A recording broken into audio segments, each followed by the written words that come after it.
Okay. Good evening, ladies and gentlemen. This is Brock Beard from lastcar.info coming at you from the conclusion of the Cookout Stern 500 at Darlington, which some guy won. But hey, that real story is the return of starting grids, a lost art, hidden in mystery, forgotten for centuries, or at least it feels that way, suddenly made a surprise return at the very beginning of this broadcast here, with no less than NBC and not Fox taking the first step in the correct direction to do a proper send-off for the entire field with drivers, with the actual correct paint schemes, and with information about the entire field, whether they were playoff contenders or not, in no less than the very first playoff race of the year. Had to be the highlight of the race. The race, in my opinion, peaked too early. It was a good race, and we'll talk about that, of course. But all of this is secondary, quite honestly, and of course I will admit my obvious bias in this. Very surprised by this. I had absolutely nothing to do with that. I had zero indication that they were going to do that. Nobody reached out to me on that or asked any questions. I was just as surprised as the rest of you, and I think that actually kind of made it better. It would have been nice to be involved in it somehow. But the life can only be so good, so I'm not going to get greedy about that. But any tribute to Ken Squire or to classic broadcasting in general, especially after the passing of Bob Jenkins just recently, that can't be a bad thing. And so that was very good. So kudos to whoever was responsible for that decision and whoever put that together and whoever wrote the script even. I know they did the thing where they kind of tossed between the announcers during the beginning of it. And I thought that was pretty cool. I thought they did a good job. It kept it fresh enough. I know one thing that from doing the starting grids weekly from 2008 to 2011, one of the biggest challenges of doing those was kind of keep momentum going. It usually took a lot of different takes. Even the 500 grid I did this year, which where I filmed myself doing it, took about 3 takes there individually to get that one finished. So quite honestly, yeah, I thought that was fantastic, and that was something already pretty enjoyable already here. So at that point, I was pretty well jazzed already for whatever was going to be happening during the race. This on top of it being the 20th anniversary of the Picks of the Week contest that my brother and I have had since this very race in 2001, which is why I brought out one of the oldest shirts in my collection, my Ricky Rudd shirt I got in the year 2000. That I also wore for a lot of the 01 season. It's got a couple holes in it here, but still one of my absolute favorites here. Definitely wanted to bring this out to mark the occasion today. Incidentally, my pick for winning this race was Kyle Larson, so that ended up being pretty entertaining at the end of the race. And my brother's pick was Joey Logano, who also had a pretty good factor in this one too. So it was nice, as it turned out, with the complete uncontrolled chaos of these races. It's hard to predict at one point or another, who's going to do what. Back in 2001, he predicted Ward Burton was going to win the 500 even before qualifying, and he started 37th in the race. Today we had a 37-car field and won that event back then. Now, incidentally, the race after that at Richmond in 2001, I picked Ricky Rudd to win, and he actually won that. This and other stats are now currently available on the, forgive the plug here to lead off here, at patreon.com/lastcaronbrock. This is a public post that everybody has access to, the complete Excel spreadsheet of every pick that my brother and I have made since 2001. It seemed like I got a surprising amount of interest about it after I was bringing it up last week. And really, I had no reason not to share it. So we'll go ahead and share that there so you guys can check that out and wonder and see how terrible I've been at picking anybody to win, and sometimes getting a pretty good job of picking people who are going to finish in last place, which is perhaps why Last Car ended up taking off back in 2009. But a nice retrospective here, and in this event here, had that. So plenty a lot to certainly talk about in this race. Of course, Ross Chastain with probably, I would say, a career run for him. Ever since he had that breakout run at COTA, we'd seen him kind of drop off the pace a little bit in these last couple of weeks, still falling short of a playoff spot, but drove like a playoff contender out there tonight under very difficult circumstances here. This being the last Darlington race for Chip Ganassi Racing before they get folded into Trackhouse next year. The number 42 team came very close to winning an Xfinity race here with Chastain before Kevin Harvick decided, well, that wasn't interesting enough and just took him out on the backstretch. So this time around, to see Chastain do that well and finish ahead of Harvick I'm sure in the deep recesses of his mind was a very good accomplishment, and was one of the many stories from this event here. So, yeah, again, I loved a lot of the great stories that we had in here. Another driver that has to be mentioned, of course, is LaJoie. Kudos to the NBC crew for giving him sufficient attention. So many races this year, ever since he had that breakout qualifying run at Daytona and had a top 10 to show for it at the end of the 500. The great run at Daytona and the return last week, where he had a shot at winning the race there before getting collected in somebody else's mess at the finish. And not just the super speedways. In fact, at Sears Point, he had a top 10 going at the late stages there before wreck in turn 11. And at Martinsville, he had a fantastic run going back in the spring when he had an incident on pit road that took him out. Again, sometimes you have a driver that's just in the wrong place at the wrong time, but the Spire team is really developing into a consistent contender. And yeah, who knows with next year's new car and everything, are they going to be one of the guys that's able to kind of close the gap and maybe hit on it a little quicker than other people can expect? Could be the case. Who knows? As to the chances of pulling off a win in the playoffs here, it's going to be a stiff competition because you've already got a lot of playoff guys that are still going against each other. But at the same time, Chastain's breakout run here tonight perhaps gives a bit of hope for these other contenders as we go into other races coming up here, especially these next two short tracks at Richmond and Bristol. So, yeah.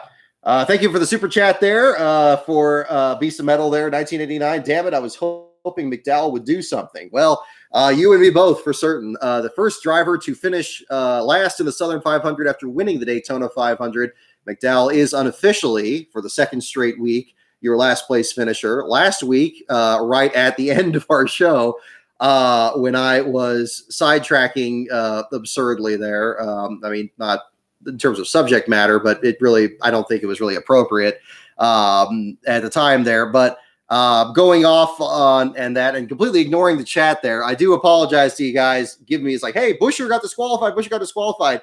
You can see if you rewatch that video, I'm looking at the screen and you just see me start to kind of do this right when the video ends. And that was literally how quick it was. I was like, oh man. So tonight, in honor of throwback, well, what ordinarily was throwback weekend, obviously that was in May, but this would typically be it.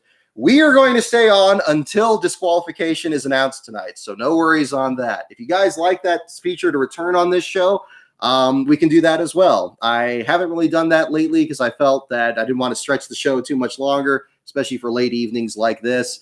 And really the big thing was after Ryan Newman's accident at Daytona, I think having a show called the Disqualification Show, that one had kind of varying responses there. So I made the show a bit more loose leaf there. But if you guys would like that feature to return and we wait until the results of disqualification come back, I'm certainly open for that too. That just ended up being kind of a situation from that. But for tonight, for particular, we're going to definitely wait for the results from disqualification. I got something for our show and tell segment. I got some new trivia questions here. And most importantly, I got some more code red. So we are set for tonight. Thank you for spending a bit of your Labor Day weekend with me here. I hope for those of you that were able to get Monday off there, you enjoy your weekend, of course, and get as much rest as you can, certainly there. So we'll definitely be doing that, and we will be waiting until the disqualification. So we are not going to hopefully have a repeat of last week's show there with the Buescher thing. Incidentally, since I didn't get mentioned on the show before that happened, very surprising that he had a situation with the 17, your runner-up finisher at Daytona, being disqualified after the great run that he had. It seemed like he drove a very smart race, running among the top 5 competitors there, cleared the big wreck at the end, was just behind Ryan Blaney coming to the line. It was going to be a great story. Incidentally, I think I was going to kind of talk a bit about that in the article, since it's pretty much the best run we've seen out of Buescher since back at Homestead. Unfortunately, it didn't turn out to be the case, and the appeal period has since lapsed. And so now Buescher has the disqualification upheld, and McDowell is not the first driver since 1983 to finish last in the July or the summer race at Daytona after winning the Daytona 500. But so far, McDowell is now in position this very next week to be the first driver to finish last in the Southern 500 in the same year as winning the Daytona 500. He is not the first driver to accomplish those things in different years. That will be summarized in the article that will be posted later tonight. The article for the Truck Series race was posted during the race, so that'll be available for you guys to check out as well. So we got that there too. Okay. Alex Viveros, thank you for the super chat there as well. If Starcom did sell its charter to Spire, try to get Priest to drive the car, had a great run. Also, Corey did great. If I'm a big team, Corey is on my short list, like RCR, Roush, 2311, or Trackhouse. Corey, yeah, he seems like Corey LaJoie is more and more kind of having this trajectory of what we saw with Alex Bowman, for example. Back when Bowman, like LaJoie, was starting out with BK Racing, struggling a lot, not really kind of being featured more on my website than anywhere else. But then that deal with Dale Jr. and Hendrick came about, and we really got to see what he was able to do. Even in a difficult night like tonight, was salvaging points as best as he could. And when things don't go sideways like that, like we saw at Richmond to Dover, he's been very strong. And, other times picking up when other drivers had bad luck, like Kyle Larson's blown tire at Pocono. So is LaJoie going to be the next one in line? Perhaps. Maybe we've had other drivers that just haven't been in the right rides for long enough and just haven't had rides open up. If something works out for him, that'd be great. And if it turns out that Ryan Preece ends up landing a ride there, since JTG sounds like they're just going to do one car next year, that would be great. I think Preece is a great pickup that we also haven't seen the best out of really yet. I think he's had great runs at Daytona, much like LaJoie has had. And also with having his, very much grassroots story, working his way up through the ranks and modifieds and everything. I think there's a lot of potential there we haven't seen. Could he be the next person like a Denny Hamlin or another competitor that's been good on short tracks that's really jumped into just the right high-powered ride to show what they could absolutely do? That would be great to see. So, yeah, definitely good comment there, Alex. Thank you. So again, great race that we had during a lot of this event here. I thought that we had a good bit of competition. Classic Darlington race there. A lot of attrition, especially in the early laps. Definitely a race that you cannot win in the first laps, but you could very easily lose, as many competitors found. McDowell among those. I will say Garrett Smithley. It was James Davison this time around in the 53 car backing into the outside wall. And his teammate Cody Ware running through the debris and cutting down a right front tire. Now, it was tweeted, and I think it was Max Newworth that posted this, so kudos to him for breaking this here, that apparently that Ware did not feel well in his car during the middle stages of this race, felt cross-eyed and woozy, and had to pull the car behind the wall. The latest report that I saw was the one I retweeted from Bob Pockris, that he was checked into the infield care center at Darlington and had not yet checked out, this being more than about 50 or so laps after the time that he had pulled into the garage area. I did attempt to contact Rick Ware Racing to get other updates. They have not responded to my messages yet, and so I will not speculate on anything that's going on there. Hopefully we'll get some more information, if not during this stream, hopefully very soon after, and hope that he's certainly doing well. So fingers crossed for him. Again, Darlington in the late summer, whether it's a day race or a night race, could be a very exhausting race. And issues with cockpit heat, for example, if that was a factor here, or other things that NASCAR has still kind of been working on, and with varying degrees of success, especially for small teams like Rick Ware's. But as to what actually is happening or anything, I don't have any other information on that. Hopefully we'll find out more on here. And if you guys hear anything on that too, we'll definitely follow up on that as well. Looking at the results, Denny Hamlin won the race. First win of the year after he was in the news for, other reasons that I probably shouldn't get into on the show here, because that's also another subject with a lot of conjecture, and I'm not even going to begin to broach that. Kyle Larson in the second spot there, pulling the video game move like Carl Edwards did at Kansas in 2008, chasing down Hamlin for the lead.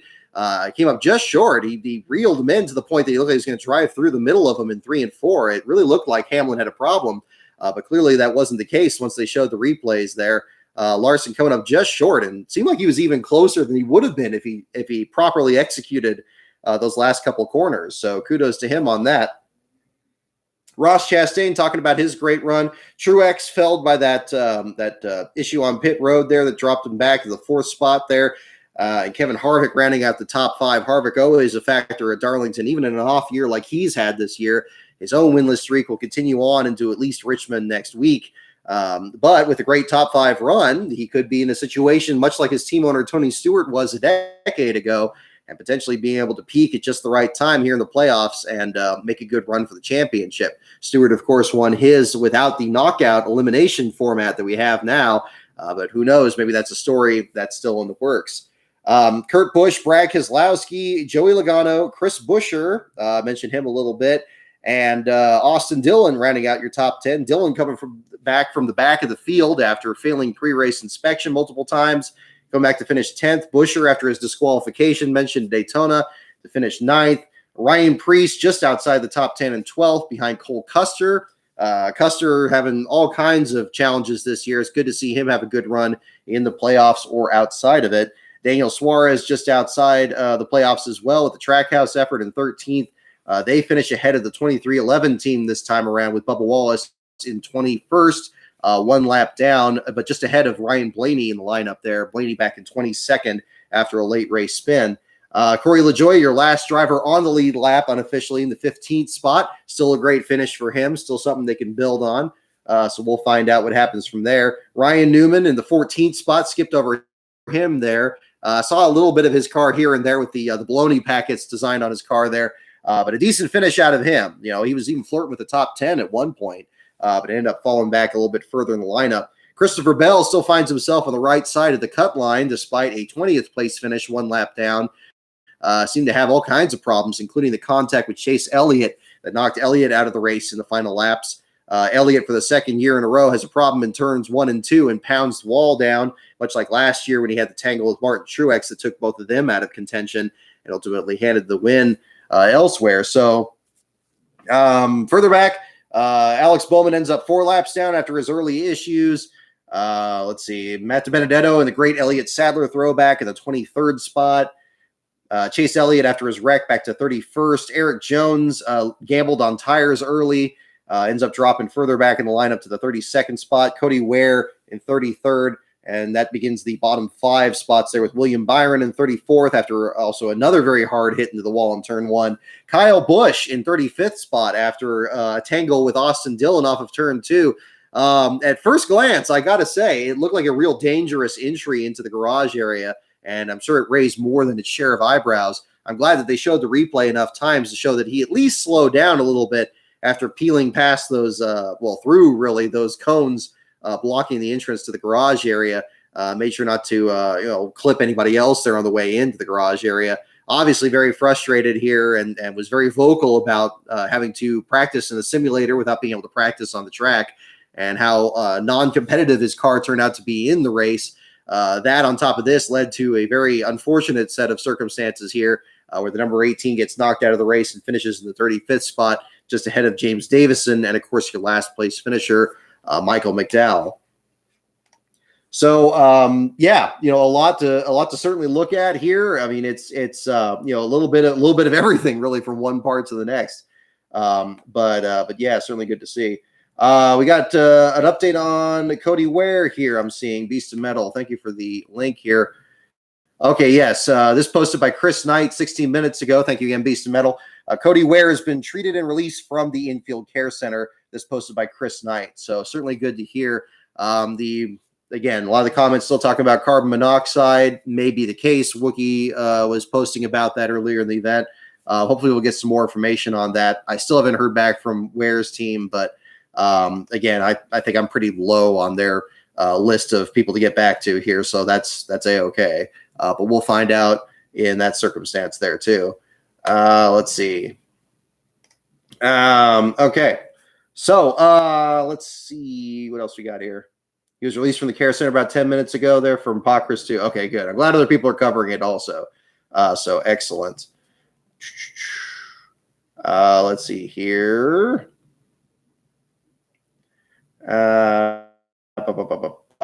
So yeah, congratulations to Denny Hamlin in short order there, running a paint scheme that actually at first glance, when he first ran this offer pad scheme, it actually kind of looked a little bit like Derek Cope's car, a little bit of a stretch with the purple numbers instead of the blue numbers and so forth there.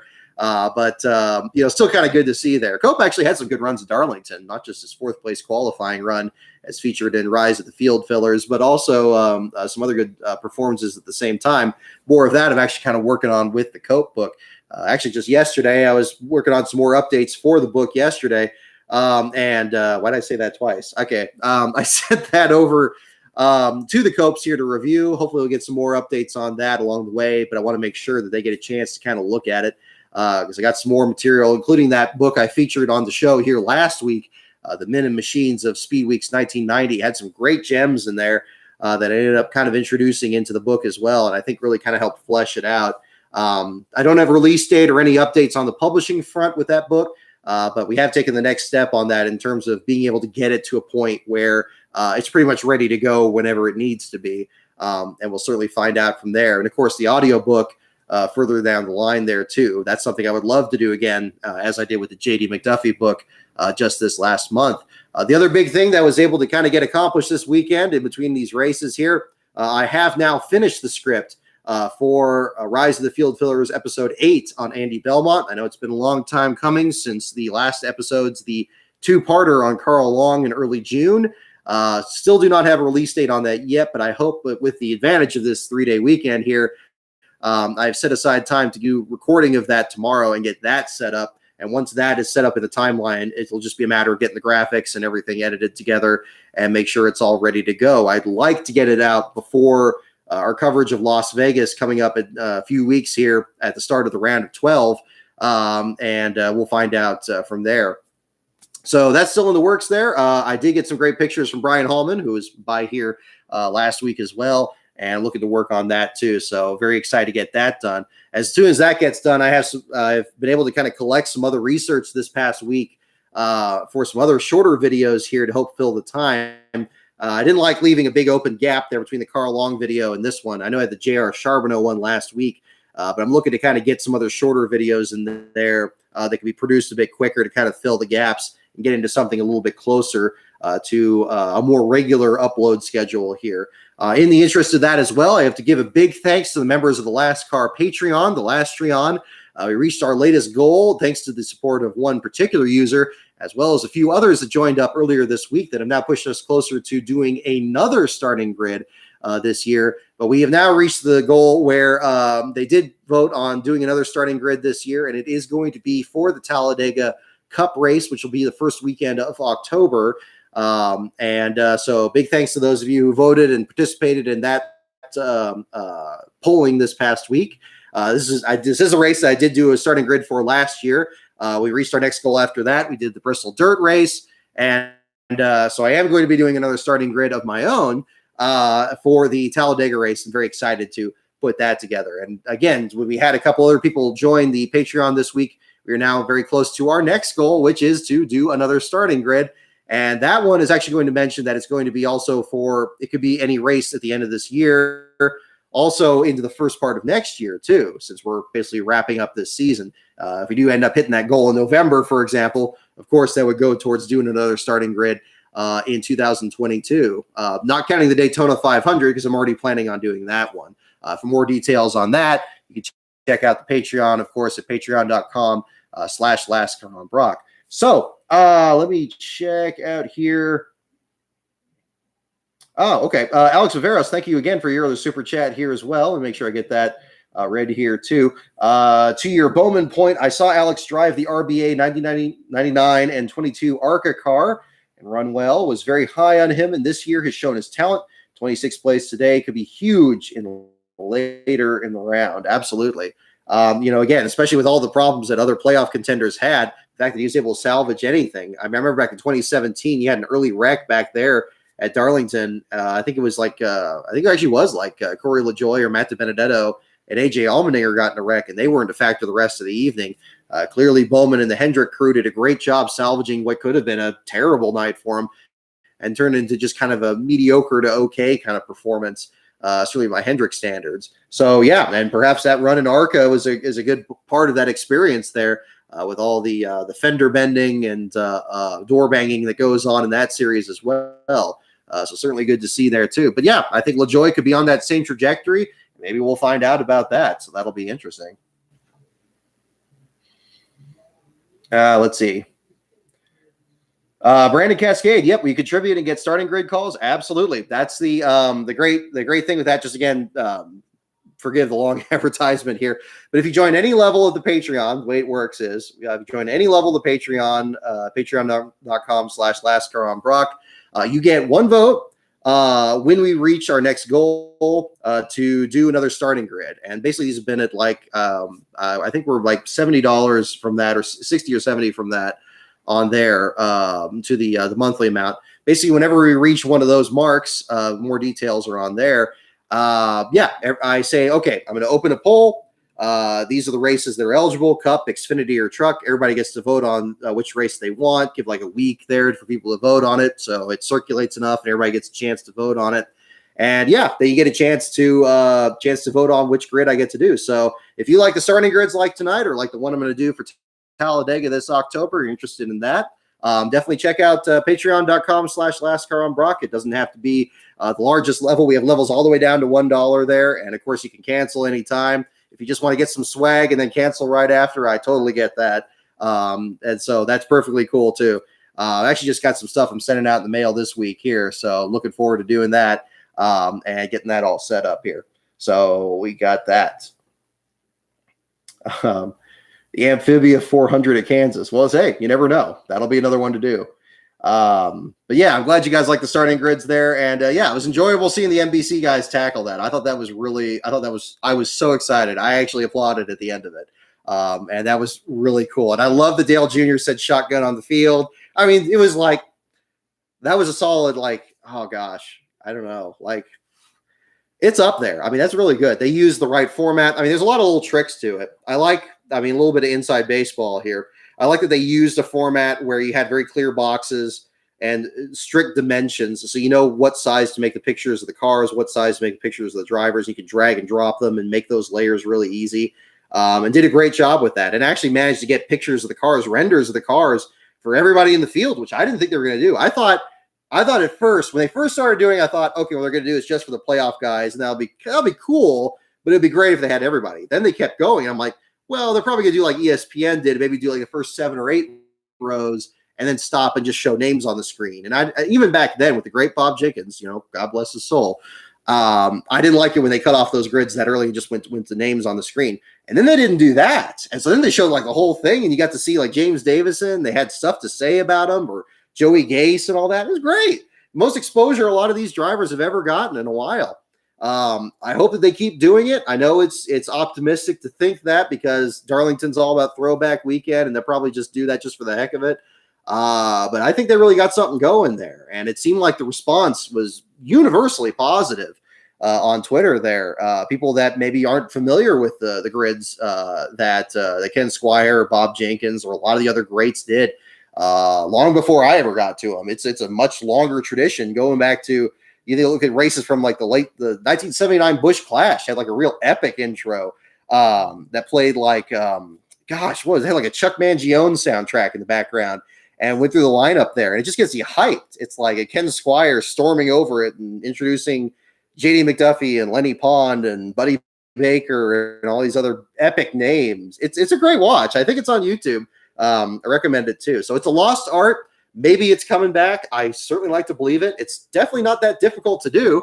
I did mine on an old compact Presario that was about 6 years old at the time there, and it had to have an extra cooling thing underneath it because it was overheating so much. If I could do that with that, these big networks are certainly capable of doing it. So I think it's a good sign positively going forward. It seemed like they had fun doing it. They weren't just phoning it in.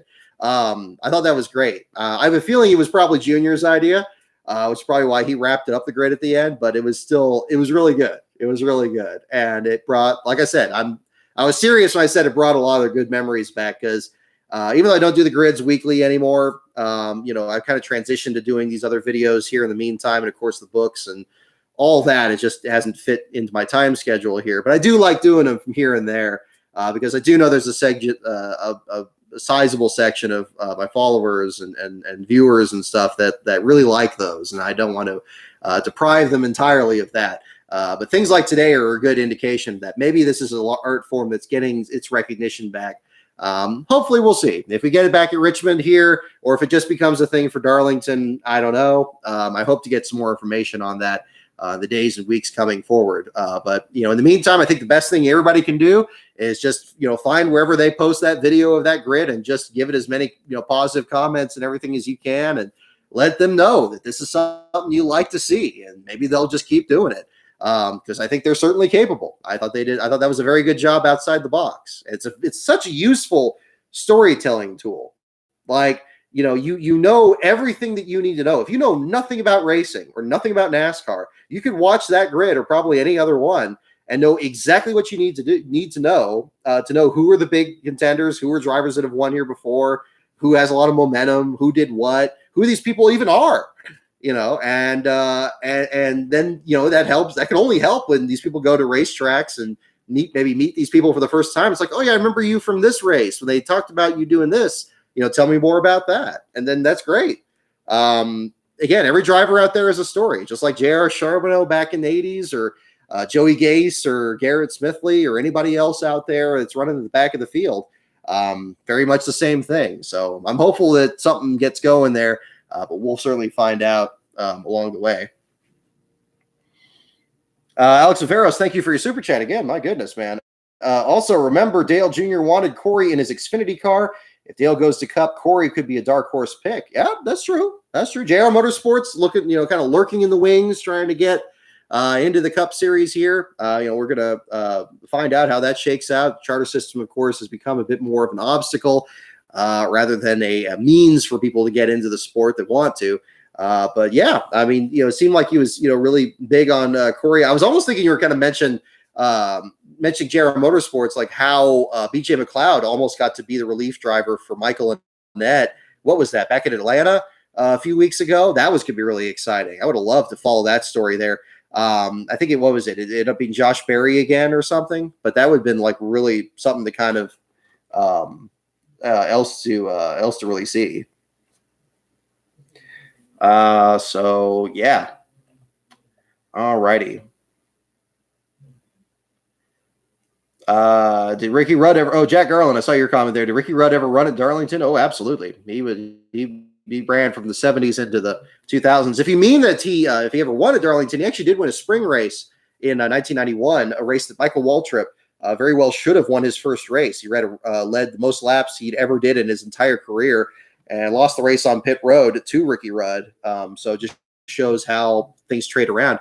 Rudd, of course, driving the number 5 car for Hendrick Motorsports, same team, essentially, even though there's been a lot of shell games since then as to which team it really is. But at least number-wise, the same car number that Kyle Larson runs now at Hendrick Motorsports. Let's see here. Yeah, Chastain almost ended the McDonald's curse. Absolutely. I mean, that was what was it?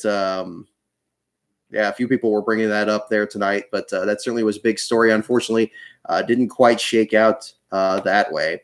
So we'll go back into the lineup for these other races here as well. If you have any other questions or anything from the action this weekend, certainly the chat is definitely open. So again, thank you guys for tuning in tonight. We'll jump into the Truck Series race because this ran earlier today. Just posted the article, as I mentioned earlier before this. Tate Fogelman, your last place finisher for the first time in his Truck Series career in the number 12 truck. Got to do a nice profile there talking about him and, of course, his father, Jay Fogelman, there running in the Xfinity Series years ago, back when it was, of course, the Busch Series. Unfortunate deal for Tate there with a rather spectacular issue there in the rear end of the truck, dropping debris on the track. Jennifer Jo Cobb ran over a piece of it. Some other competitors did as well. Ended up being a situation at the back of the field. Cobb herself ends up finishing 36 with Norm Benning in 35th on the other side of Ryan Ellis, who pulled off the track with transmission issues. This ended up becoming a very big story in this race. And of course, the ongoing debate about minimum speed and how strictly it should be enforced. And there was some great conversation and very passionate opinions one way or the other during the closing stages of today's Truck Series race. And I certainly want to address this, of course.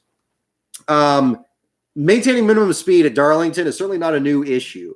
For those of you who've watched the Rise of the Field Filler series, it was a big part of the Andy Hillenberg episode, the Hoover Motorsports entry, where Hillenberg had a difficulty meeting minimum speed and ultimately was run over by Tony Stewart out there on the track as he was being lapped and spun into the path of Jeff Gordon, resulting in a very serious accident for both Gordon and Hillenberg, for that matter.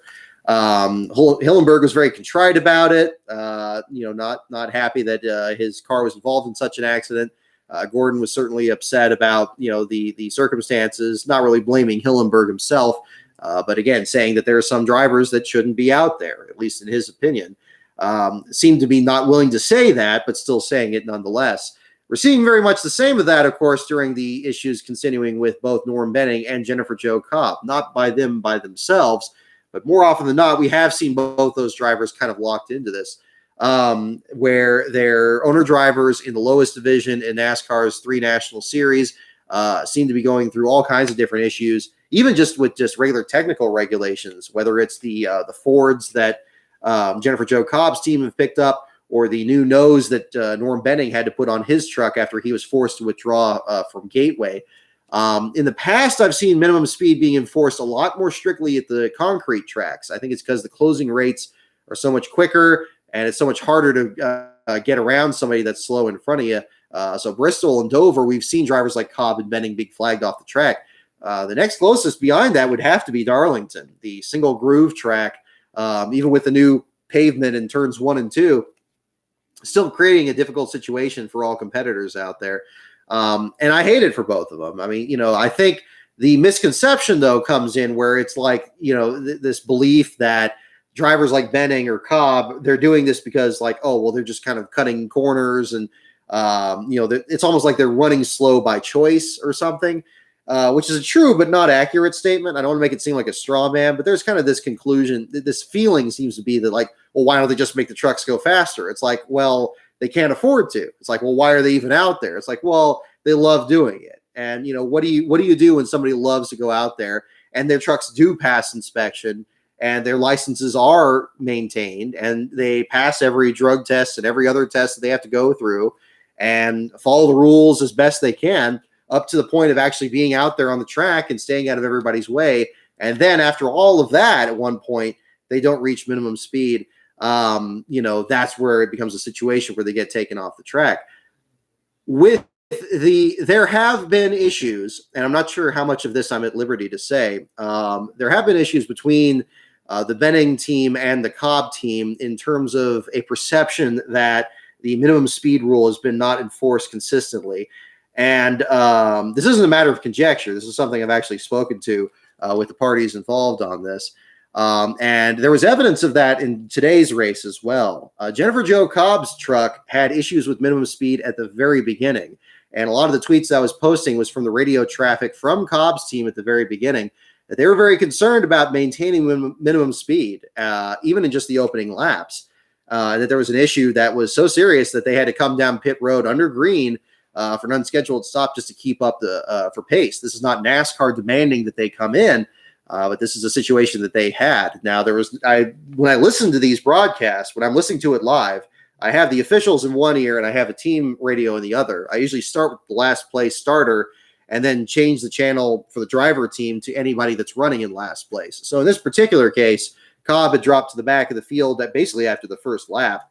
And so I had her team in one ear and NASCAR in the other. I didn't hear any traffic about NASCAR saying anything about, her not maintaining minimum speed. If anything, there was a warning for her to keep an eye out for faster traffic coming to catch up to her.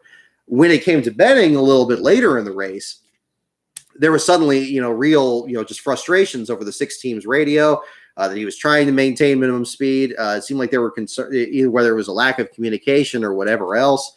And then you had a situation where the 6 was ultimately parked, just like the 10 with Cobb. Now to be clear, Cobb was actually flagged off the track before Benning was.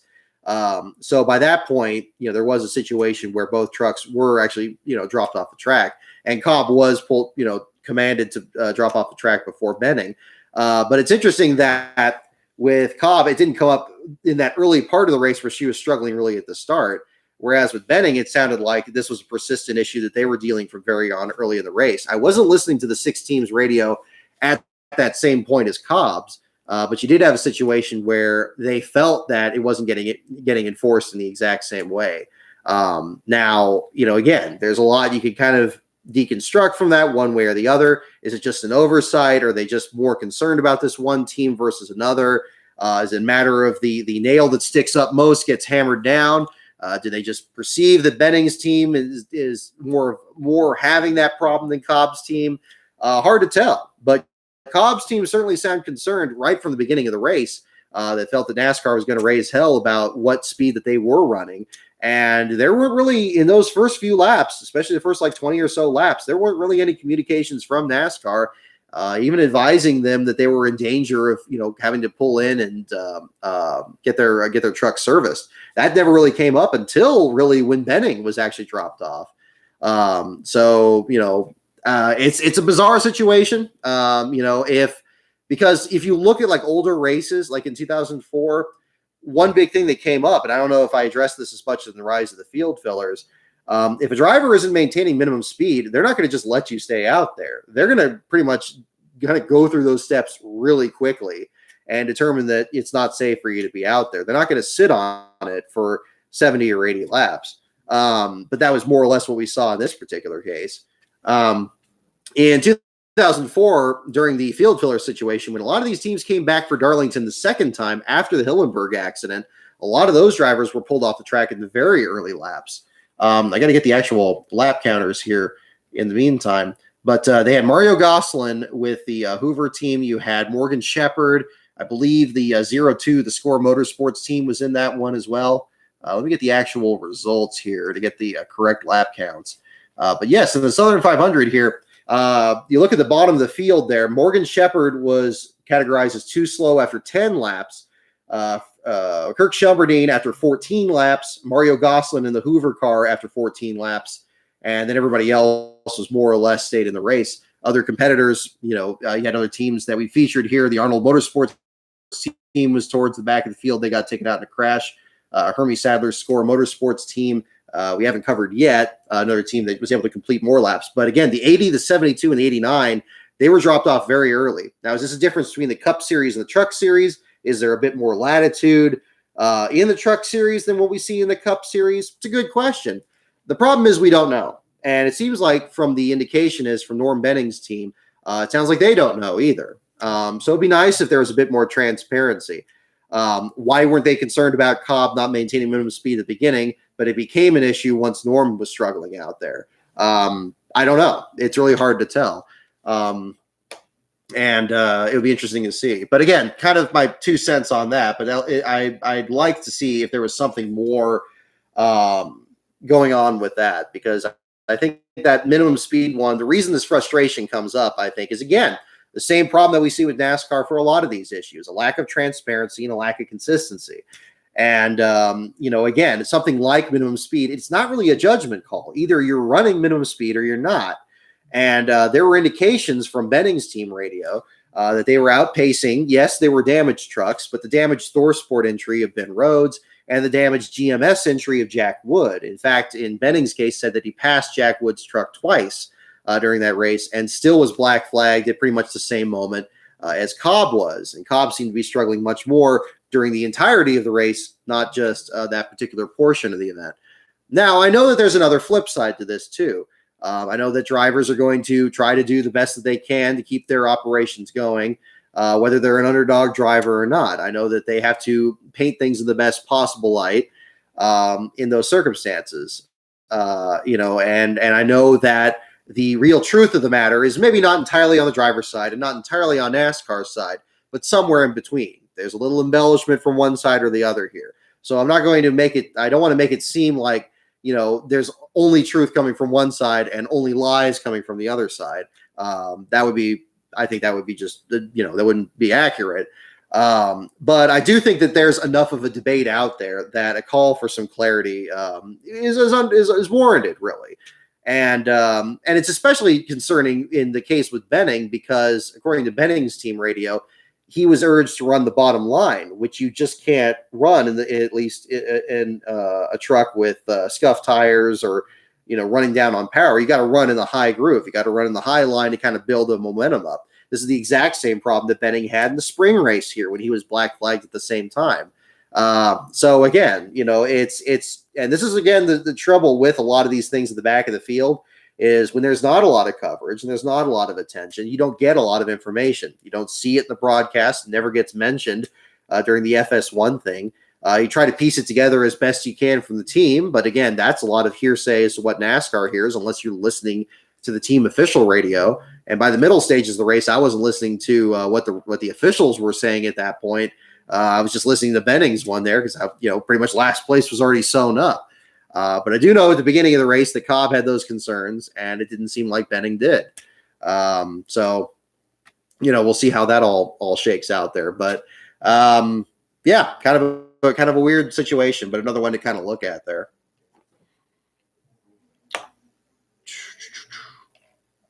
Let's see. 58 seconds is new. Oh, we're talking about Wayne Peterson. Yeah, I guess the ARCA series too. That's a whole other part to look at the same time.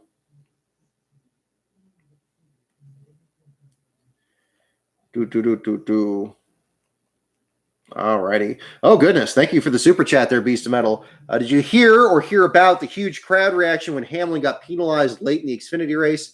If it weren't for, that thing, I'd be sure it was an indictment of Cup regulars running in the lower series. Yeah. Do you mean when he spun out in the Xfinity series race? When he spun out racing Carson Ware in the Mike Harmon racing thing? I think that's what you mean. Definitely let me know if that's not what you're referring to here. Because I certainly took that as an indictment of lower Cup Series guys running the lower divisions. That was certainly the case this time around with the 54 there. The whole deal with Sport Clips, I don't know what it is or whatever, but it seems like he's able to run as many Xfinity Darlington races as he wants. And you could argue in this case that it helped. He did end up winning the race this time around, but not until after he had spun out of that battle for the lead at the end of the stage there, racing Carson Ware. Bizarre set of circumstances there, but the crowd was really into it. And it's the crowds always have their favorites, and they have the ones that they're not fans of. You can even argue that Hamlin didn't get as many cheers in the crowd tonight as maybe Larson would have, or Chastain or somebody else up there, but that is what it is. You also had pretty good crowd reaction even when Kyle Busch went behind the wall there after his incident earlier in the Southern 500. I think they actually did a pretty good job getting crowd reactions really in both those races. Not so much in the Truck Series race because they don't even have a broadcast booth at the track, but in the Xfinity and Cup, I thought they did a very good job capturing that as well. So that would be another part there. Okay, I've seen a couple comments on the Cody Ware thing here too. Thank you, Mark Bancroft and Beast of Metal there. Let me get the link on that. I'll address that there too. Oh my goodness. So yes, Cody Ware posted this 17 minutes ago. Nasty bout of carbon monoxide poisoning, doing a lot better thanks to medical. Thanks to everyone who checked in on me. Time for some cookout and sleep. Okay, well, so certainly. So there we go. So there you have it. It is the same situation that Ware had in 2019 at Sears Point when he did have carbon monoxide poisoning and had to be helped from his car in the infield there. So now 2 times in 3 years now. His teammate Josh Bilicki, I believe, had that issue at Bristol last year too. So again, it's when you get a situation there where a crush panel gets knocked out, or as Wookie was talking about, an issue with the headers, it's still getting those fumes in the car. It could still be just as dangerous as anything else. But glad to hear that, Cody's tweeting on here and hopefully feeling a lot better after he was recuperating in the infield care center. And fingers crossed that he's going to be recovered well enough to run Richmond next week and in the races going forward. So, yeah, thank you guys for bringing up the message on that as well.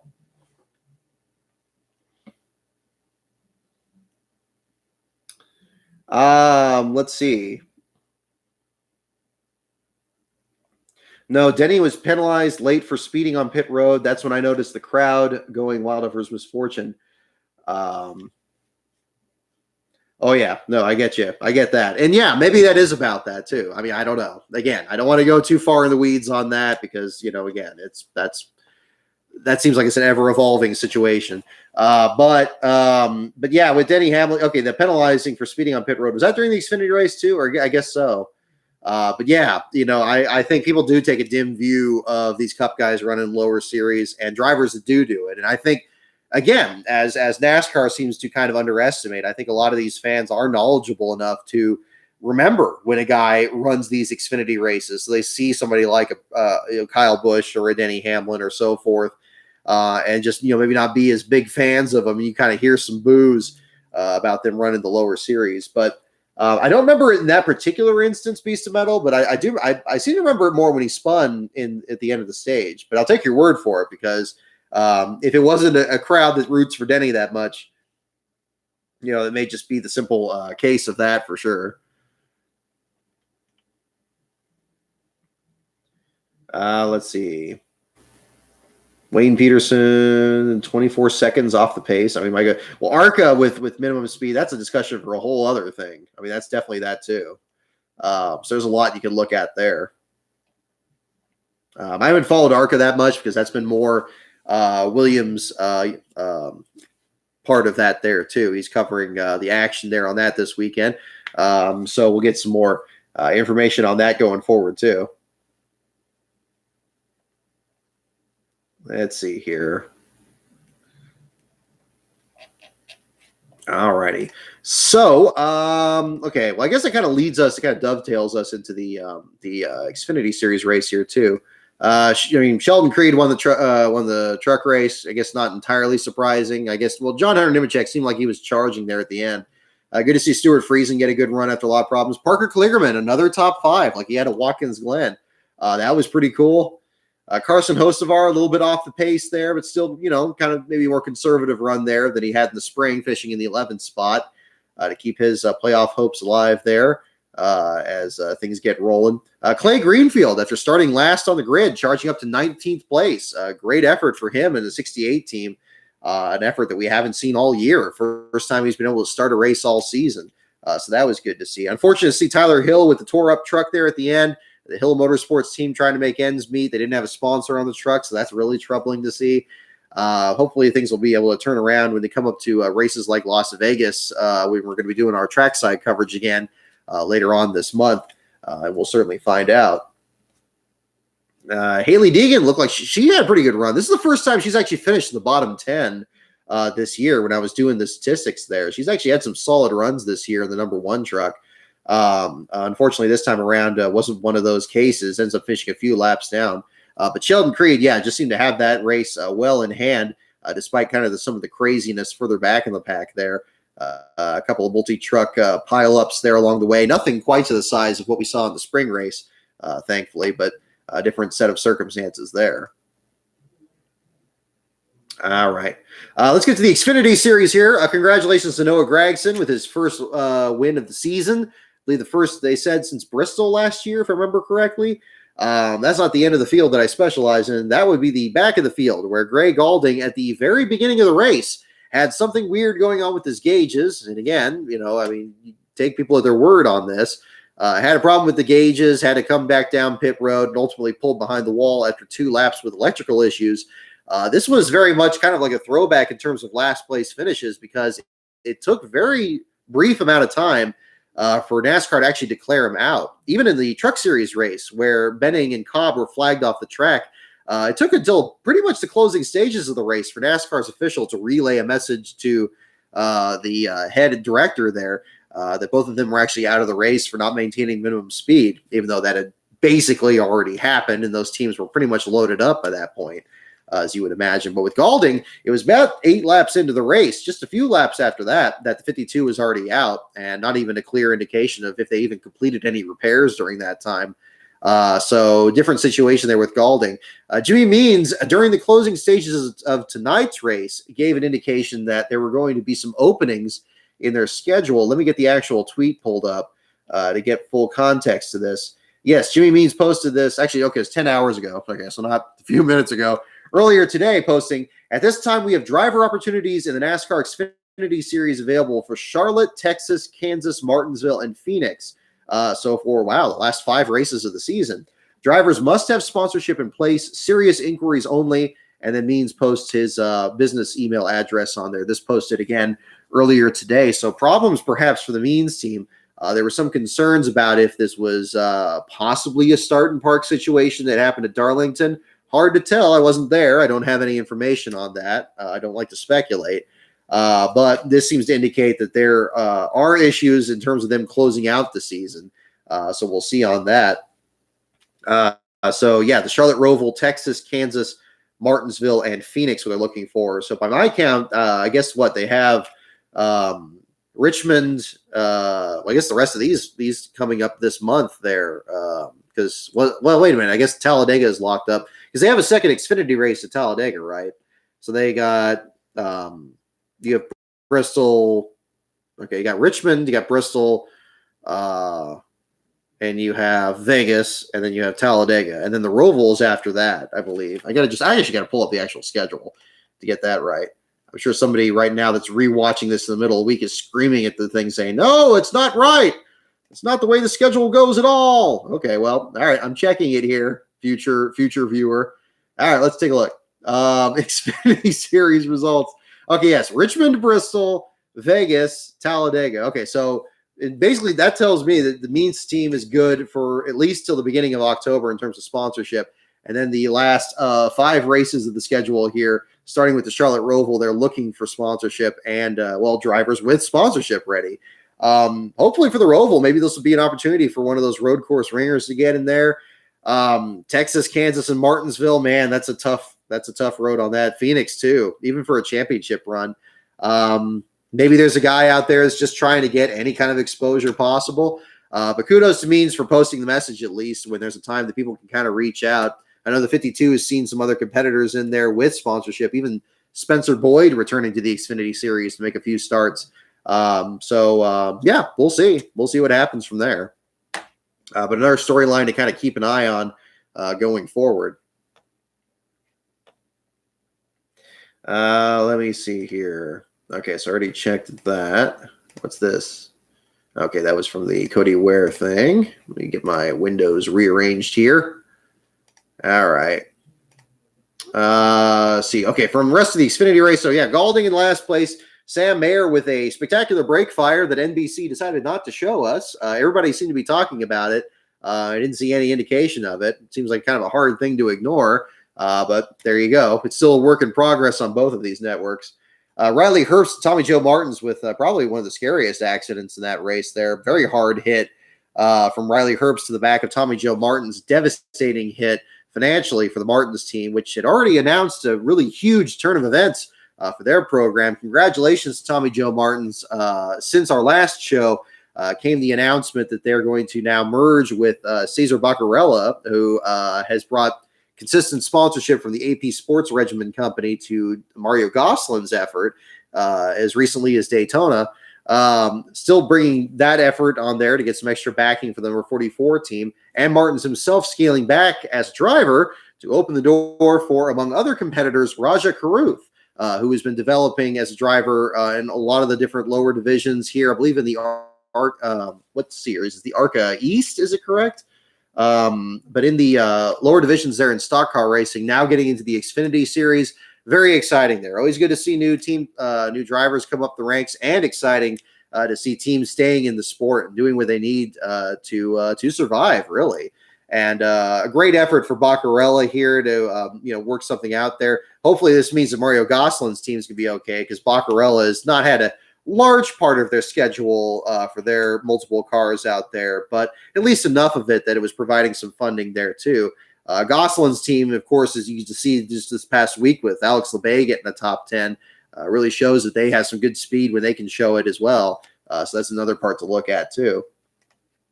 But yeah, kudos to him for sure. Let's see here. Davey, hi. Thank you for checking out the videos there as well. There we go. Yeah, no, thank you for checking out the JD book as well. I'm still in the works on trying to get a new print edition of the book there for JD done. That's been kind of taking a while. I don't want to kind of distract from some of these other projects I'm working on here. But in the meantime, the audiobook and the ebook look like they're still all set up there. Okay, so that's all still on there. Plus, the good thing is the paperback copies from Waldorf Publishing are still in circulation.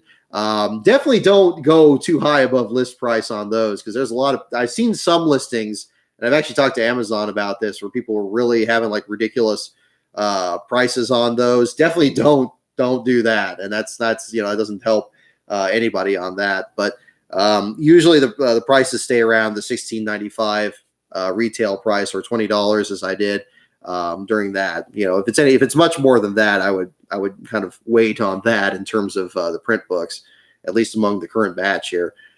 Let me see here. I had some other notes as well to cover. Talking about Roger Caruth. We talked about the Andy Belmont effort. Let's see. We talked about the stats pages. Okay, that's on there. Maybe we'll touch on that a little bit more here. I got to talk about Josh Sims as well. He came on board there to do the pit road reporting this week for FS1. Thought he did a great job. It's good to get some other pit reporters in there. I really think that they're kind of the engine room of all of these broadcasts. You think about Dr. Dick Berggren, you think about Matt Yoakum, you think about any of these other ones, Marty Snyder. These people have developed brands basically from just their familiar tones out there. So to get anybody new out there on pit road, great, bring them in. I always think they're kind of the ageless ones of the group there too. Some of these boos get kind of shuffled around a little bit, but a lot of these great pit reporters, they kind of seem to stay around longer than anybody else. It's like being a good character actor in movies. Kudos to him, and hope that he's going to be able to keep going there for these and other future broadcasts as well. Let's see. There was a posted update as well late in the race here that Linda McDuffie posted. I pinned it on my Twitter page here about the fundraiser for a mural that's going to be done in Sanford, North Carolina. They haven't fully done haven't reached their goal yet, but they're well on their way. They're past the 1/3 mark on that. She said, we met with the mural director in Sanford. We are looking at 3 or 4 different locations for the mural. It needs to be about 30 feet wide and at least 1 story high, maybe 1.5 stories as well. So really large project. They've been looking at pictures as well, I'm aware, to try to kind of find a really good setup there. Hopefully we'll have some more information on that coming up there. Maybe we'll do some coverage there and dovetail the race and do it. I'm not sure. But we'll hopefully get some more information on that coming up too. And again, I'm never done with JD McDuffie. There's always more news on that coming up from one side to the next. So kudos to Linda on that for the update. I may have some. I also want to give a particular thanks to one particular member of the last round as well, who sent over some items here for some charity auctions to do later this year. I'm looking at doing one for the JD mural, for example, and another one for the Kenny Irwin Jr. Foundation a bit later this year. Still kind of getting that all set up here in the meantime, but I think that would be a great way to kind of tie something in with this as well, especially with the new news from the mural information here too. So I'll have some more information on that. Stay tuned to my Twitter at LastCarOnBrock for more updates on that as well. Looking at the Xfinity results, Colin Garrett made an interesting post on Twitter pointing out how many laps he had made up during all the cautions that happened during the race back on Saturday. Ended up climbing from 31st on the grid to finish in 17th, which is a great effort. They had an unscheduled stop very early in the race, dropped them well back in the order, but they just never gave up and had a good performance. It's a great turnaround from they seemed to struggle a lot back in the spring race when they had the Kyle Petty throwback back then. But this time around, an even better performance for them. Good to see. Joe Graff Jr. in the top 20 as well, even finishing ahead of A.J. Allmendinger. So great turnaround there for him.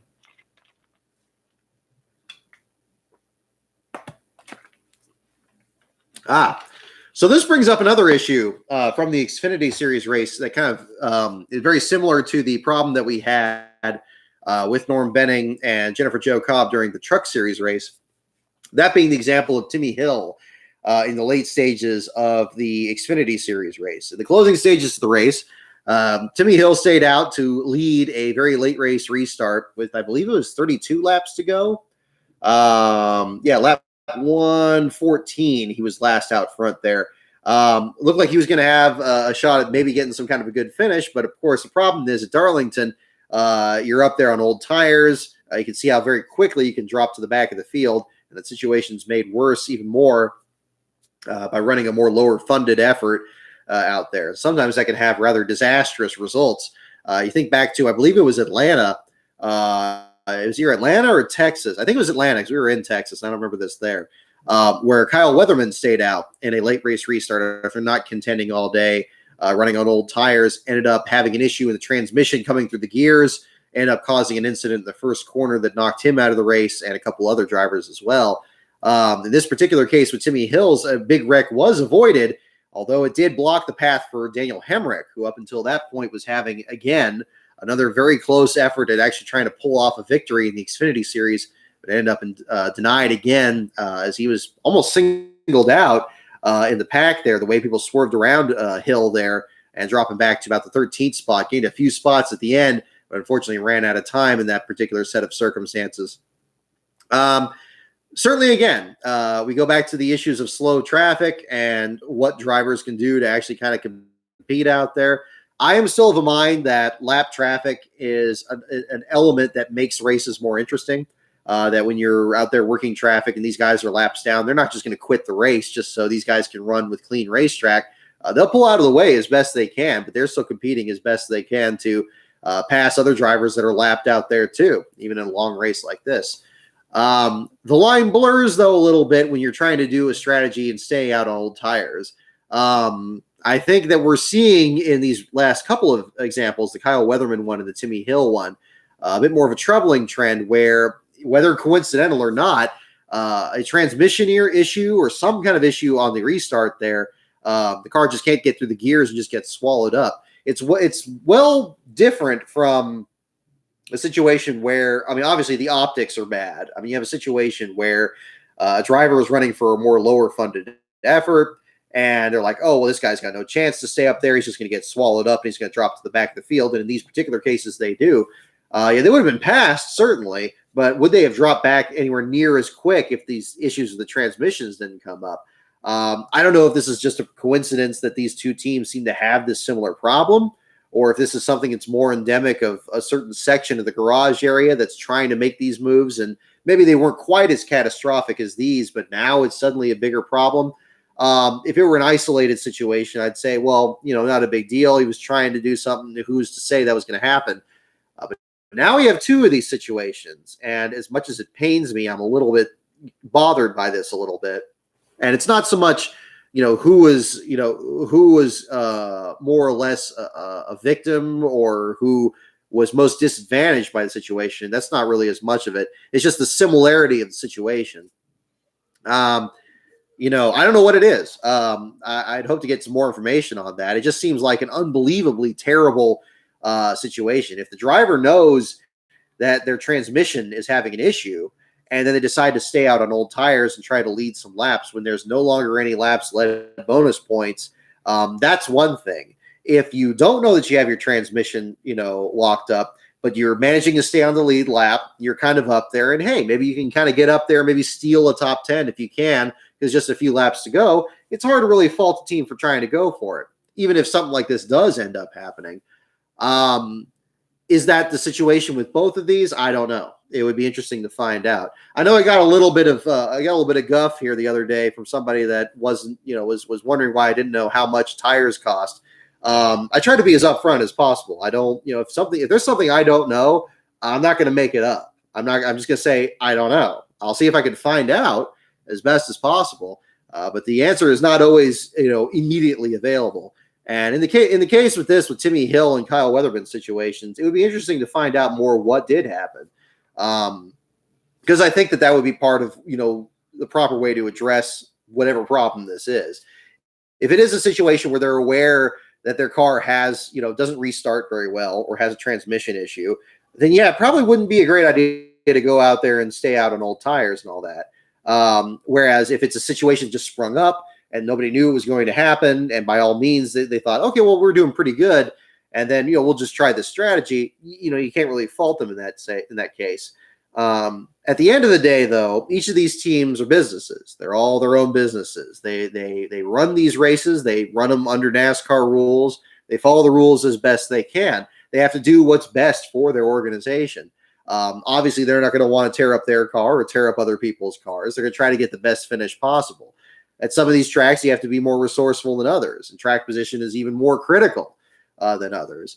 But it's tricky. It's tricky, and it's hard to tell. And again, you could have a situation where a driver will decide to stay up there, if only for their own reasons. You think back to Morgan Shepherd in the Rise of the Field Filler series, where he was staying out there despite the fact there were no laps led bonuses, saying that, look, I'm more than 70 years old, and I'm going out here and I'm leading laps at Darlington. Isn't that pretty cool? And like, yeah, you can hardly fault that. And you don't really have much more to say at that point. And yeah, but I mean, with Shepard's case, he did drop to the back of the field in that particular case and pulled in. But he was able to lead some laps before he did so. No two situations are the same, I think is probably what I'm getting at here. And it'd be good to get the fuller context on this, whether it was Carl Long's one or Mike Harmon's earlier. I'm kind of even thinking back to last summer at the Daytona Road Course, where Mike Harmon got both his cars on the front row for a late race restart. And that was at a track where nobody knew what anything was going to happen. Nobody knew how important tires were. Nobody knew if Harmon's team had a decent road course setup. They certainly managed to stay on the lead lap long enough and work strategy to get up there. Now, unfortunately, it resulted in a situation where they did overdrive the corner and slid off the track, and you had that situation. But they had that moment where they're at Daytona, the biggest track and one of the most famous in NASCAR, and they got to have both their cars in the front row, if only for the photo op. And that's important for a small team like that. And they're doing the best that they can out there. And if you have a chance to get up there and lead, even for a moment, it's hard to fault these teams for it. And at a track like that, where nobody knew what things were going to happen, nobody knew if you could actually get up there and just get great track position and just kind of hang on. Maybe it could have worked if they made it through that first corner, but no two situations are the same. Yet now we have a situation where we have two situations that are very similar, and what's to be taken from that? I don't know. I think we just got to find out. We got to find out more about it. So, we'll see what happens there. I don't see NASCAR stepping in, but I do think it's going to be another situation with that to certainly talk about. Let's see. Eric Jones had an engine failure there. Did he? Okay. He had all kinds of problems during the race tonight. So that was crazy. Let me see here. Alrighty. Let's see. Xfinity race, covered most of that. Tyler Reddick in the 7th spot. Great run by Jeremy Clements. Great run by Alex Labay. Ryan Sieg almost had a top 10. That was exciting. Sieg still finishes ahead of Denny Hamlin in what's been a pretty miserable year for the 39 team.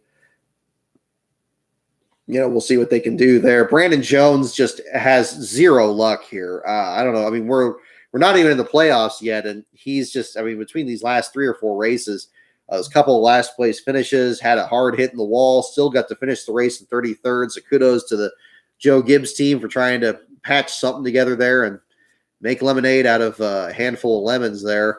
But yeah, different set of circumstances there. So yeah. So, okay. I think that's about it for those, that part of it here. We'll go ahead and jump into our trivia section here. And again, if you have any other questions here from the show tonight, Dan, I invite you guys to check out, if you haven't checked out patreon.com/lastcaronbrock, there is the free post there with the complete records of every fantasy pick that my brother and I had made for winning races since 2001 up to this race here now. It doesn't have the race results from this. That hasn't been finalized yet. But you'll get a good sense of like who we picked most often. You'll see the fact that in the entire year of 2003, I couldn't pick a winner to save my life in that one.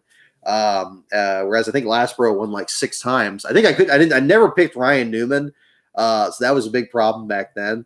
One other thing you'll notice that's really interesting, I actually did pick Ricky Rudd to win the 2002 Dodge Save Mart 350, the race that Jerry Nadeau broke the transmission in.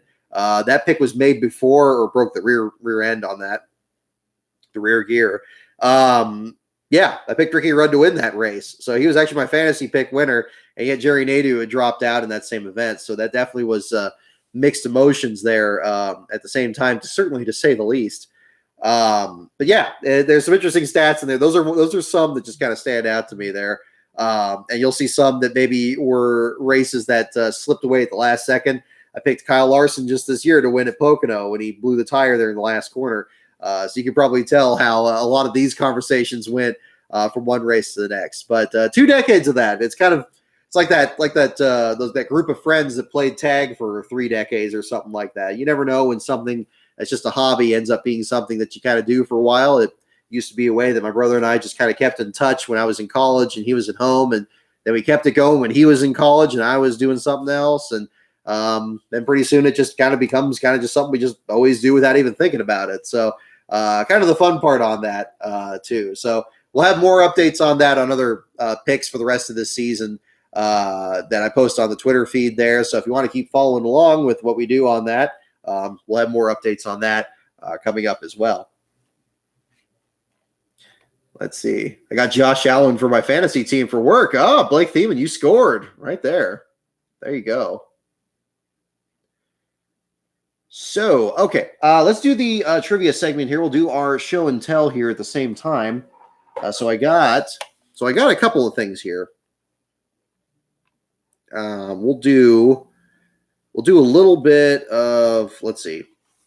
Okay, and we're waiting for the technical inspection results here too. So let me pull up the Bob page here, and we'll keep an eye out here. Wow, Taylor Gray got a top 5 in a looks like completely beat up car here. That ARCA NASCAR starting park car is just tweeted here. Goodness me.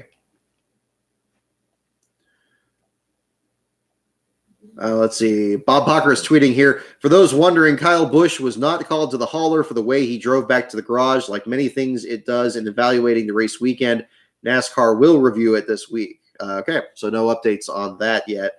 Still waiting to hear if there's other updates on technical inspection. All right, so we'll jump into our trivia segment here, and we'll dovetail show and tell into this as well. So here we go. The categories again on this late 90s Trivial Pursuit one here are NASCAR, pits, teams, tracks, drivers, and the wild card. Those are your categories. NASCAR, pits, teams, tracks, drivers, and the wild card. All righty. And we'll see which categories you guys want. Go ahead and mention them in the comments. We'll keep the watch on here for a post-race inspection, and we'll find out what happened there with that. You retweet Cody Ware's carbon monoxide message here as well. If you have any questions on anything else here, we'll jump into that. We got a couple for drivers and one for pits. So we'll set this aside here while you guys have your votes come in. And let me get a sip of this because I'm sounding I need a little bit more caffeine.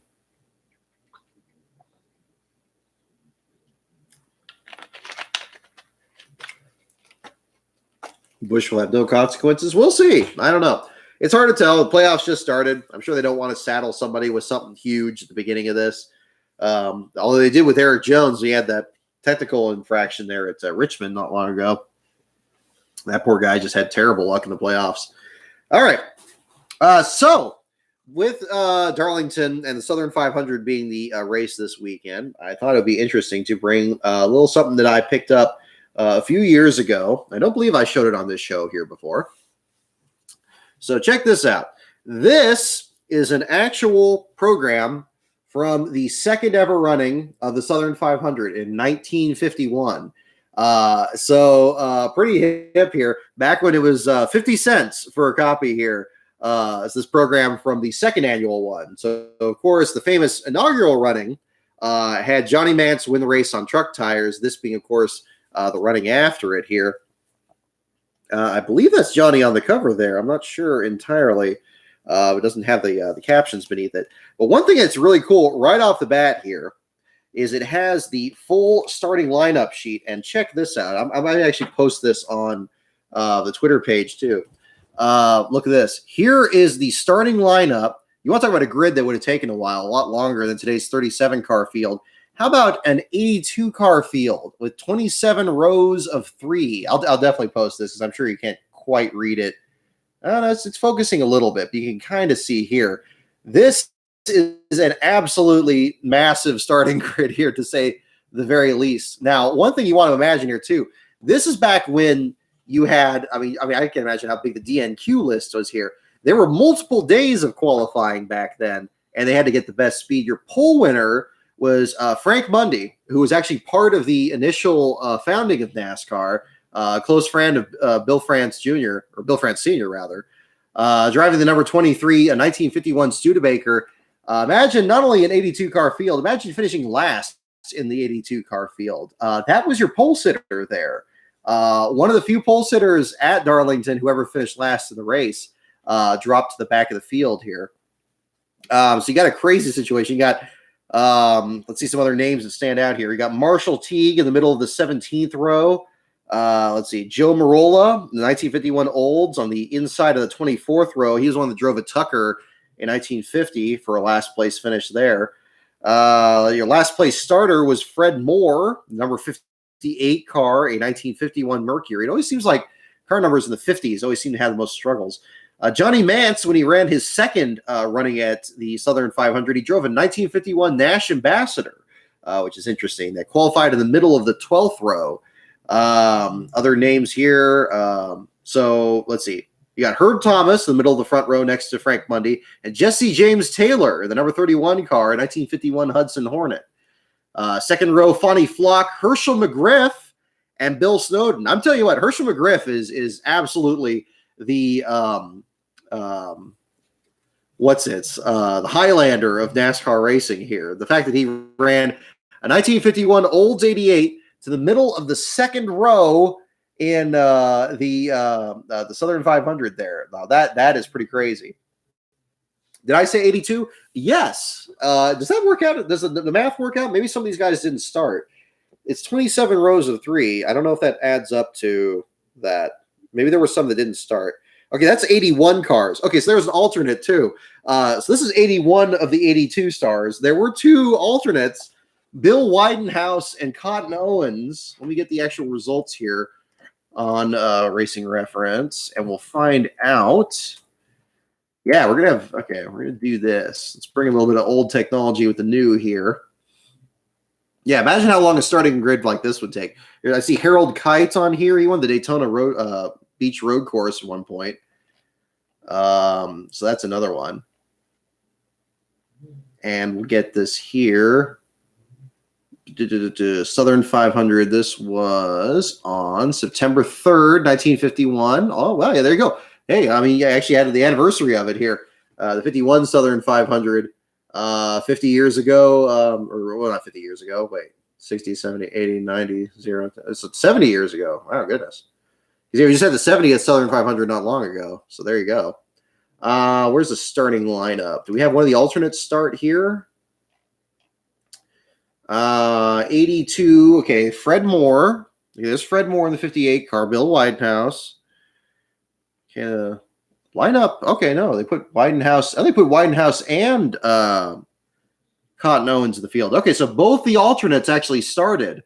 This is something that came up on Twitter earlier this week. There was somebody that posted a starting lineup sheet like this where Buddy Arrington was the alternate, and he actually started the race. And it's not clear who missed the field. They just basically went from 40 cars to 41 or whatever it was.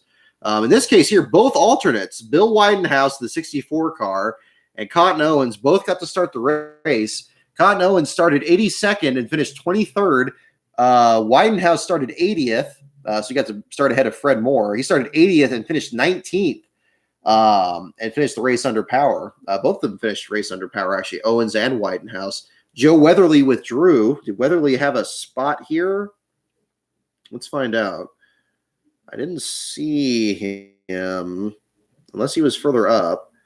Fireball, I imagine he would have qualified really well. Gail Warren, Lloyd Dane, Buck Baker, Wally Campbell, Buddy Schumann, Jim Pascal, Lee Petty, Bill Myers, Curtis Turner. Gosh, it's an embarrassment of riches here. Let's see, where is Weatherly? I thought I saw him here. There's Mance, Kite, Donald Thomas. There he is. Joe Weatherly was the middle of the 15th row, and he withdrew. So that got one guy in the field. That would have been Widenhouse. He was the first alternate. And somehow the second alternate got in. I guess Cotton Owens just snuck out there and got to start the race. But that would have made 83 cars minus the one of Weatherly, so that makes it 82. So you would have had one car shotgun on the field on the inside of the 28th row, and that would have been Cotton Owens. So again, there's another look at it on there, and you can see that. So again, as I mentioned, your pole winner, Frank Mundy, he ran 12 laps, lost oil pressure on the Studebaker, and finished last in this field behind all these guys. So kudos to Last Bro for finding this a few years ago. It's a fantastic relic. I'll post a screenshot of this too, so you can kind of find that out. But yes, 82 drivers in this. So a different situation there. See any other names that stand out? Bill Blair, Jim Delaney, I think Iggy Katona from the ARCA series. He ran 1951 Chrysler back then. Wow. Goes way back. He started on the outside of the 25th row. So let's see. And the other side of this, I think this just has the speeds. Yeah, qualifying time, qualifying speed is multiple laps. This has a numerical list. So imagine you see an entry list with 37 cars. How about an entry list of this big that's got to keep going on the back side of this here? So yeah, I'll post some pictures of this here and shoot that on there, and they'll get a good view of that too. So you can take a look at that. Let me show you some pages inside the book here too. We got drivers leads with 3. No other category is more than 1. Okay, we'll keep the voting open for now. We'll show a couple more things in here to start off with. Okay, here we go. Here's a pretty neat one. It's got a good picture on the beginning of it here. You have a full black and white shot of a Nash ambassador winning a race. So we mentioned, what was it? Johnny Mance running a Nash. Here's one actually winning a race here. Whoop, hang on. I need to set up a phone book here or something. Okay, there we go. That shows up a little, right? It says here, Nash Rambler wins at Lanham at a 1951 Nash Rambler Country Club sedan driven by Tony Bonades of Bronx, New York, won the 400-lap Grand National late model stock car race at Lanham, Maryland on July 14th. With 25 cars of all makes competing, the race was a real thriller from start to finish. Bonades and his Nash Rambler was the only competitor who did not need a pit stop. Well, that's an easier way to win. If you don't have to rely on your pit crew. If your pit crew is pretty terrible, you can win it that way. Look how close this guy's getting to the track there too. You figure that's got to be at least freeway speed, if not more.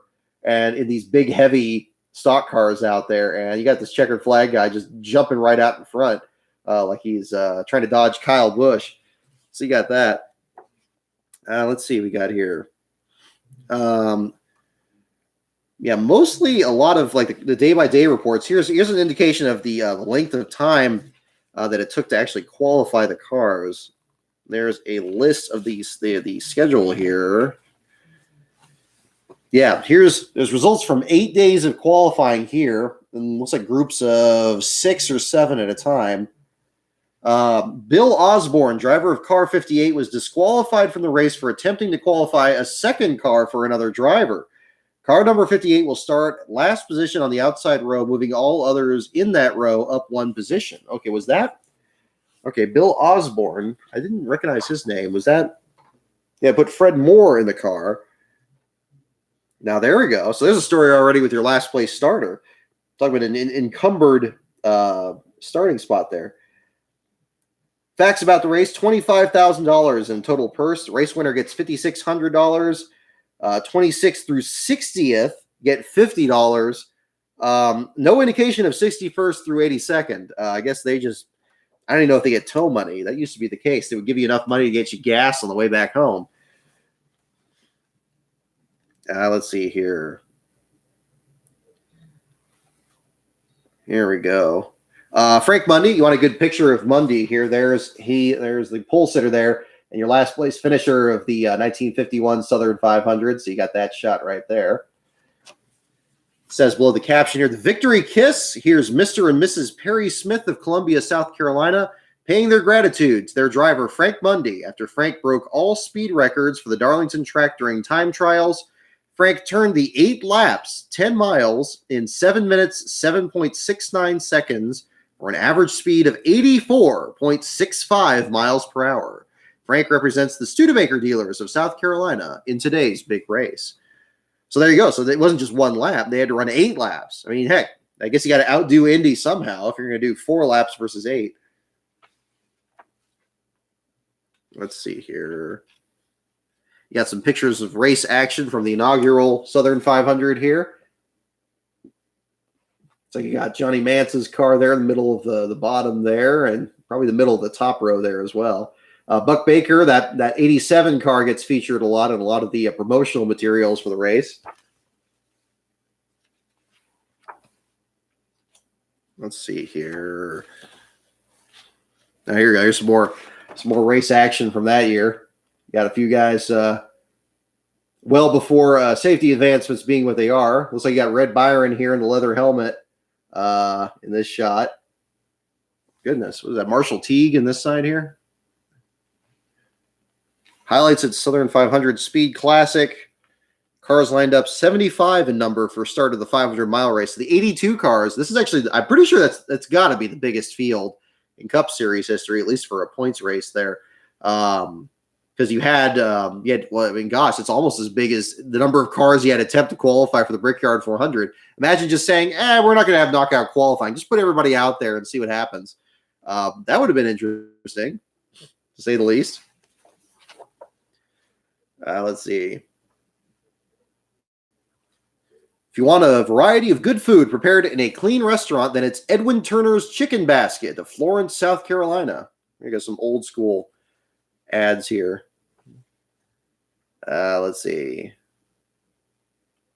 Timing and scoring.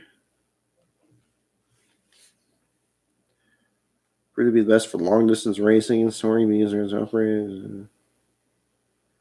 Here we go. This is an interesting segment on timing and scoring in the 1950s, kind of relevant to our following the lineups here.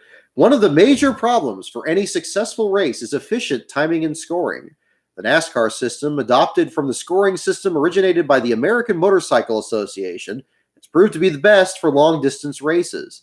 The scoring system is being used for today's race. To operate this system, 150 scorers and 5 clerks are necessary to keep the crowd posted on results every 10 laps. New scoreboards have been erected for this purpose.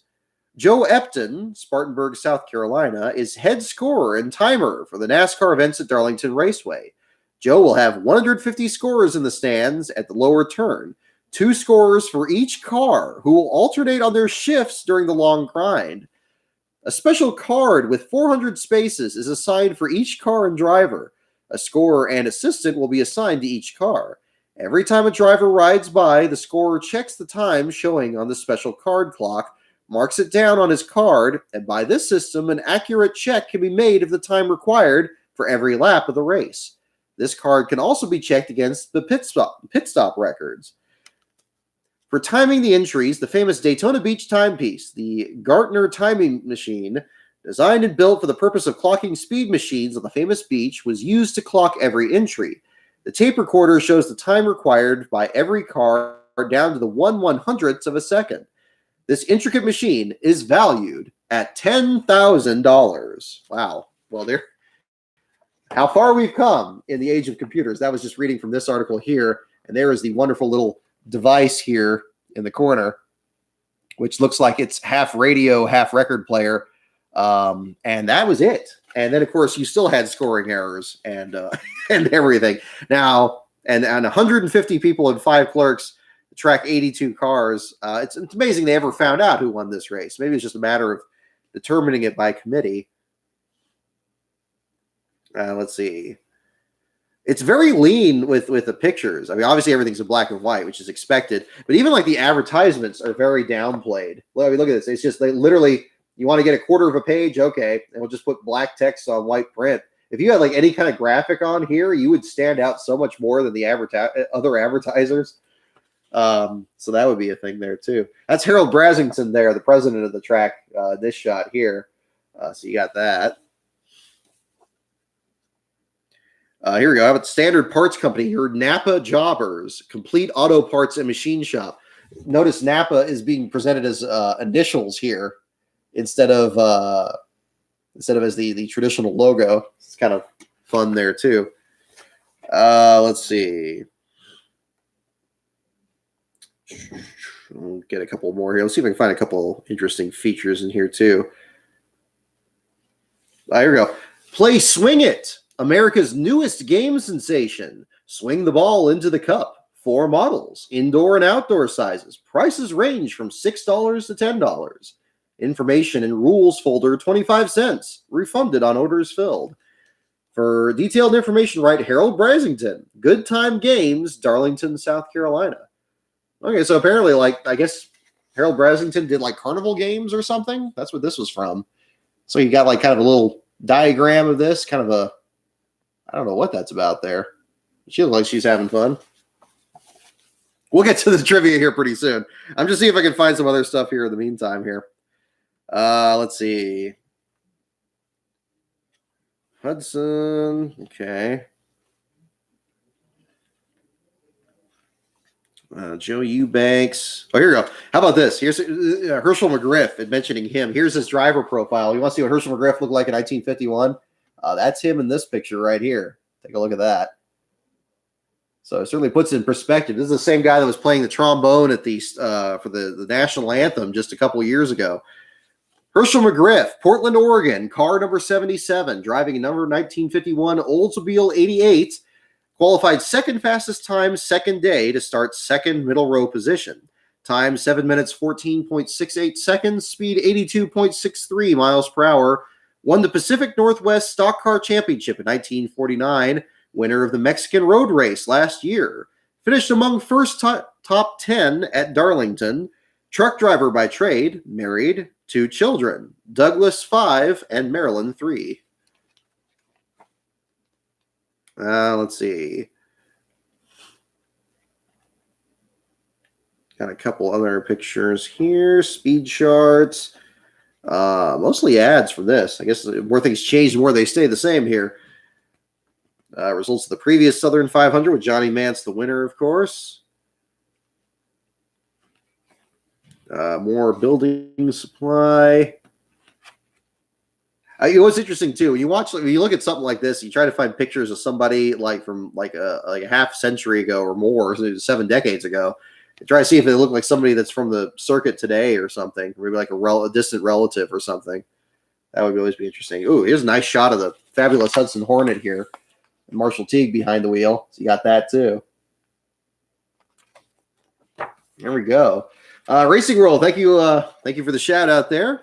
Hope you're enjoying here. Just looking through the 1951 Southern 500 program here before we do some trivia here. So thank you for stopping by. You're welcome to hang out. We'll do some questions here shortly. Lou Figaro, Del Pearson, Red Byron. How about the first NASCAR champion? Or Atlanta, Georgia, driving a 1951 Ford 6 entered by Dantone Racing Team of Atlanta. Finished third in 1950 Darlington race with 1950 Cadillac. Finished fourth in the recent 250-mile Detroit race. Won NASCAR Strictly Stock Championship in 1949. Rated as one of the South's top drivers for many years. There we go. And then, of course, at the end there, you got a shot of Henry Banks and what looks like an IndyCar runner there. Those of you that are more open wheel obliged there probably understand the context of this better than me, but of course a reference here to him. Henry Banks, famous race car driver, pilots the Blue Crown Spark Plug Special to victory in 1950 AAA Championship, driving a Blue Crown Spark Plug Special during the entire grueling racing season against America's top competitors. Bank did not make a single stop for a spark plug change. Yeah, you'd never think. This achievement again proves Blue Crown superiority. There you go. After breaking all Indianapolis Speedway records for 4 consecutive years from 1947 to 1950, the amazing Blue Crown Spark Plug team of men, machines, and spark plugs have now added the coveted AAA championship to its laurels. Playing an important role in this spectacular achievement are the Blue Crown Spark Plugs, combining long-range dependability with perfect performance under the most severe motoring conditions. Blue Crown Spark Plugs proved they have the important plus that winners demand. Have the important plus that, the plus is the noun. Okay. Have the important plus that winners demand. You too can enjoy faster starting, smoother idling, and perfect firing in your car. Install Blue Crown Spark Plugs today. See why Blue Crown Spark Plugs are unanimously acclaimed America's finest. Now patented double gap Exciter Plug, greater resistance to fouling, easier all-weather starting, better idling, greater fuel economy, longer gap life. Export sales, Borg Warner International Corporation, Chicago. Cable address, Borintco. Okay, well there you go. Well, see, we don't get any. We're probably not going to get any advertisers on this show anytime soon. But Blue Crown, if you're still around, look me up. So there you go. I'll post some shots here a little bit later here, and we'll have that at the same time. So we'll do some trivia here because I know it's 9:30. let's do some trivia here for those of you hangers on here. But I hope you enjoyed checking that out in the meantime, and we'll wrap up here with this. What was the leading category here? Let's see. What kind of trivia? So again, the categories are, again, NASCAR, pits, teams, tracks, drivers, and the wild card. Which category are we ahead on? I think drivers was still the leader. Was that the case? Okay. All right, where are we at? Oh, do we have an update on inspection already? Gosh, has it gone that long? Okay, yes, thank you. I think Blake Thiemann, did you post it there? Thank you for that. Or no, Beast of Metal, thank you for that there. Kelly Crandall posting, there were no issues in post-race inspection at Darlington. The 3, Austin Dillon, 4, Kevin Harvick, 19, Martin Truex Jr., and 42, Ross Chastain will be taken to R&D for further inspection and engine design. So there you go. So Denny Hamlin officially breaks his winless streak, and Michael McDowell officially the first driver to win the Daytona 500 and finish last in the Southern 500 in the same time, the same year, rather.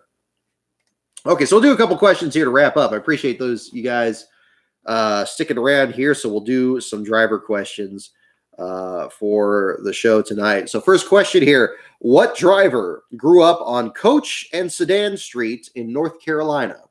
What driver grew up on Coach and Sedan Street in North Carolina? Glad we didn't miss post-race inspection this time. I know the next time that I don't wait for inspection, that's going to be another Chris Buescher situation. Ridiculous. But that's just what it is.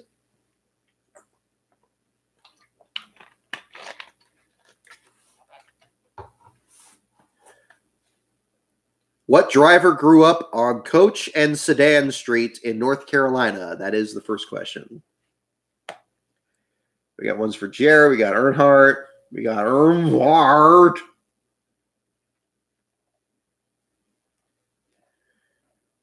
All righty. Okay.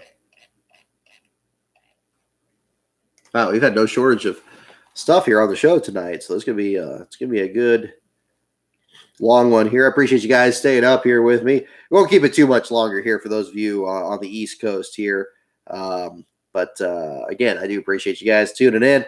What driver grew up on Coach and Sedan Street in North Carolina? The answer is indeed Dale Earnhardt. A lot of you got that one. Dale Earnhardt is indeed the correct answer. Maserati 9, I think you were the first one to put that on there. I saw you deleted that there. Glenn 7000, you as well. And there you go.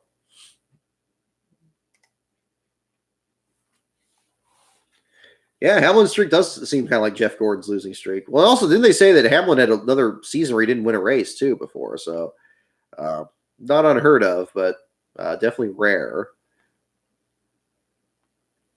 What driver was the 1991 NASCAR Winston Cup Rookie of the Year? Don't look it up. Just go ahead and type it in the chat here. What driver was the 1991 NASCAR Winston Cup Rookie of the Year?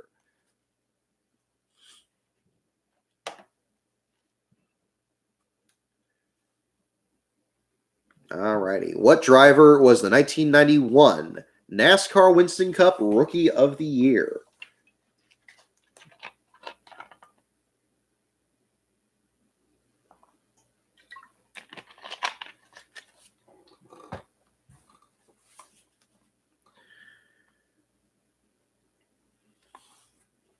All righty. We got guesses for Bobby Hamilton, Robbie Moroso, Dustin Penner. They gave me an easier one this week, Beast of Metal. Or is it Penair? It could be that one. Is it with air or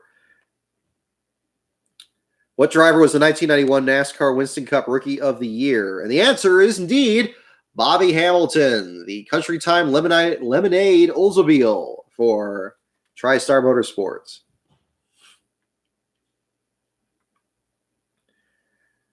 All righty. That's easier ones here. Here we go.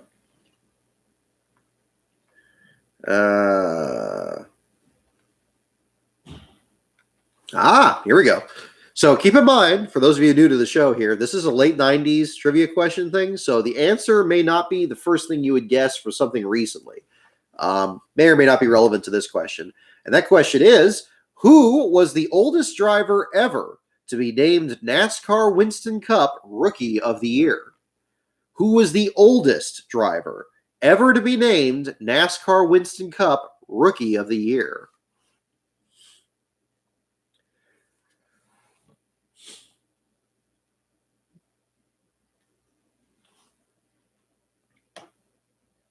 That was a challenging name earlier. I must have missed that.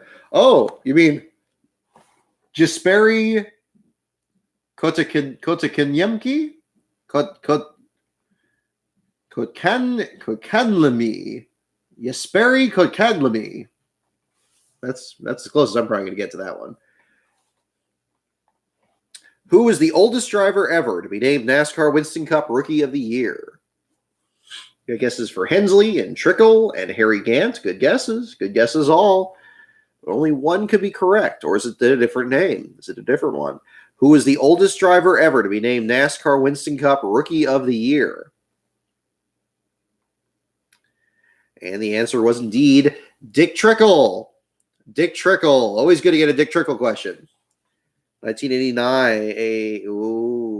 89, I believe. 88 was Bouchard. I believe so. Yeah. I think it was 89 for Dick Trickle.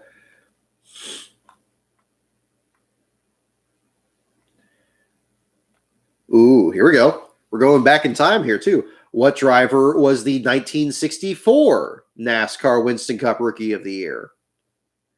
What driver was the 1964 NASCAR Winston Cup Rookie of the Year? So going further back.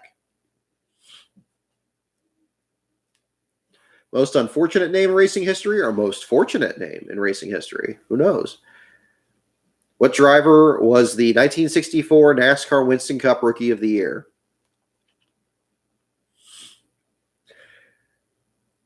Okay. Yeah.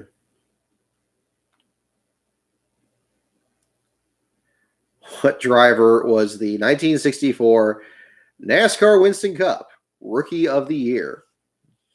Get guesses for Cale Yarborough, Bobby Allison, James Hilton, Jimmy Wade, Doug Cooper. Wow, we're all over the place. Okay, we're getting a good distribution here. What driver was the 1964 NASCAR Winston Cup Rookie of the Year? And the answer is indeed Doug Cooper. Matt I got that one correct. I thought, yeah, James Hilton, that seemed like it was going to be a correct answer. There you go. Bobby Isaac. Nope, not quite. Last one for company to change teams after signing an offer sheet as restricted free agent. Man, I mean, you know that stuff backwards and forwards. That's well outside my league. I'll tell you what.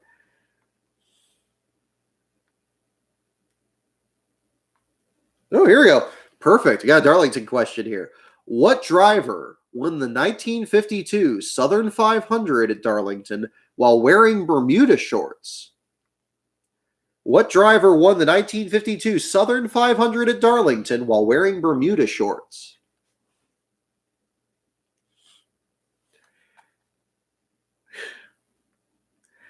What driver won the 1952 Southern 500 at Darlington while wearing Bermuda shorts?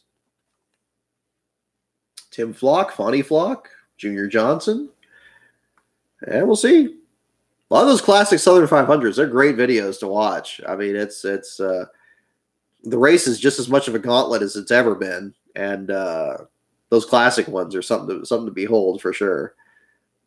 The driver that won the 1952 Southern 500 at Darlington while wearing Bermuda shorts.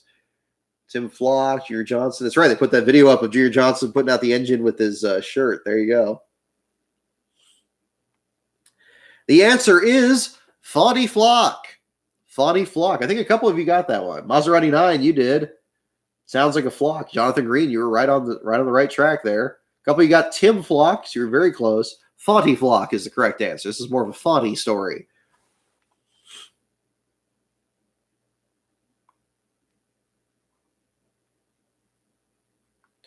Another Rookie of the Year question. This time, what driver was the 1982 NASCAR Winston Cup Rookie of the Year? What driver was the 1982 NASCAR Winston Cup Rookie of the Year. What the flock. I like it. It'd be like a great Jeopardy headline or a Jeopardy header.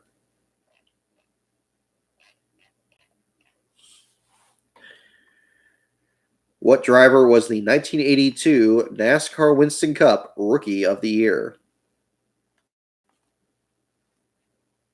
Now, I guess is 4. Let's see. Jeff Bodine, Tim Richmond, Rusty. Let's see. The answer is indeed Jeff Bodine. Jeff Bodine, you got it. Jeff Bodine, Beast of Metal. I think you were first on that one, just ahead of Glenn 7000 and Matt I. Yeah, it's way back.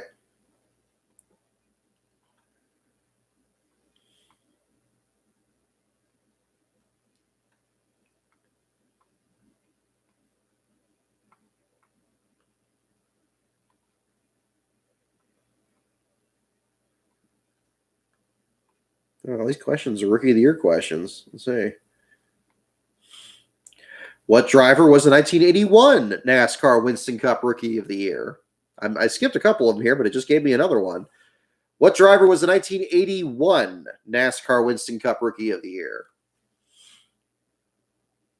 Beat out Mark Martin and Brad Teague. There you go.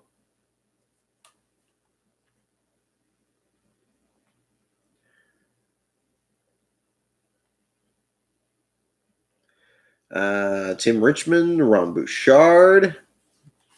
Let's see what we got here.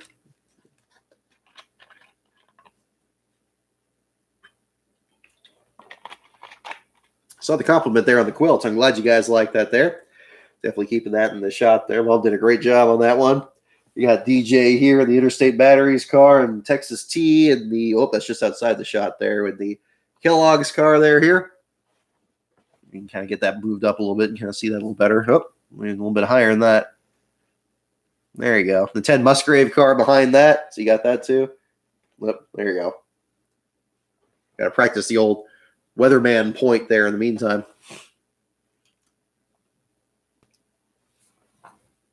Oop, focus. There we go. Alrighty. What driver was the 1981 NASCAR Winston Cup Rookie of the Year? The answer is indeed Ron Bouchard. Ron Bouchard, if you got that one. Matt I, Glenn 7000. Excellent.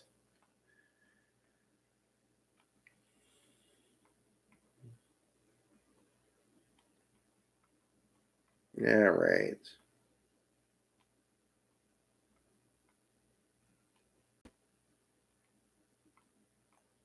Let's see. Now let's see.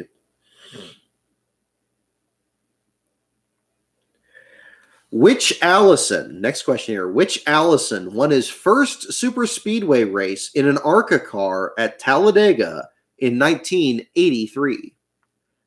Which Allison won his first super speedway race in an ARCA car at Talladega in 1983?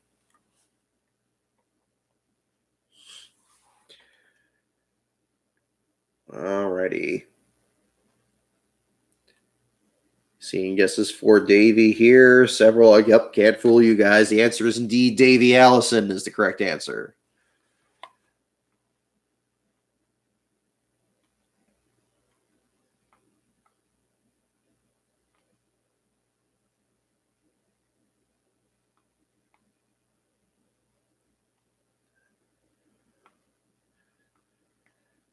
Let's see.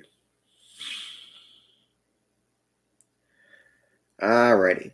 So we'll do one more question here tonight. I know it's kind of running long here, so we'll wrap up with this one here.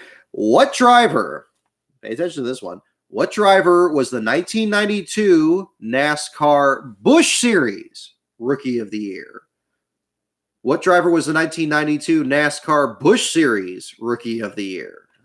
Ringer in there, not a Cup Series question. What driver was the 1992 NASCAR Busch Series Rookie of the Year? That is the question.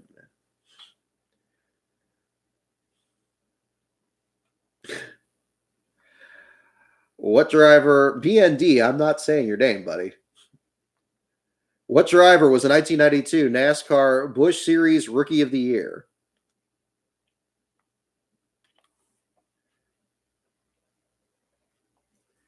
All right, we got guesses for Kenny Wallace, Bobby Labonte, Craven, Jeff Burton, Mike Bliss. Ooh, I'm gonna let this one sit here for a bit. Might get some more interesting guesses here. What driver was the 1992 NASCAR Busch Series Rookie of the Year? You had a few Busch Series questions on here, not too many, but that's one I wanted to look at.